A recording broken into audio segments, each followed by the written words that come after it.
Alors elle peut agir comme un accélérateur ou alors un frein. Aujourd'hui, il faut vraiment améliorer les processus afin de rendre la santé environnement efficace. Si on peut donner un exemple, pendant la pandémie, les processus qui ont été mis en place pour protéger les concitoyens n'ont pas forcément été efficaces en amont.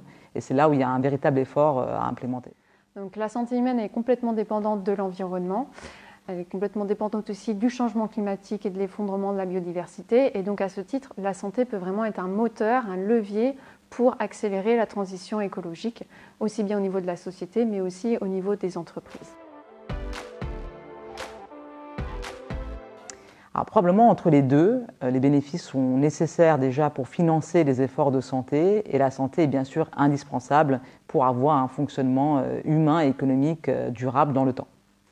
Alors avant de parler de mettre le curseur, il faudrait déjà que l'on sache quelle valeur on va donner à la santé ou à l'environnement, ce qui est une question assez délicate et qu'on essaye justement de répondre au sein de PE, et notamment sur, par exemple, quelle valeur on va donner à la biodiversité, aux services écosystémiques ou même, par exemple, aux années de vie en bonne santé.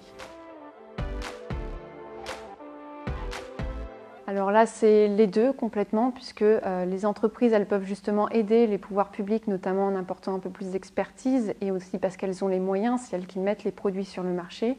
Mais d'un autre côté, on a aussi besoin des pouvoirs publics justement pour encourager les entreprises à aller plus dans un sens ou dans l'autre et aussi pour avoir une vision holistique et systémique que les entreprises n'auront pas forcément de leur côté. Alors, historiquement, c'est quand même le secteur privé qui donne l'impulsion. Aujourd'hui, c'est les entreprises qui sont essentiellement source d'innovation.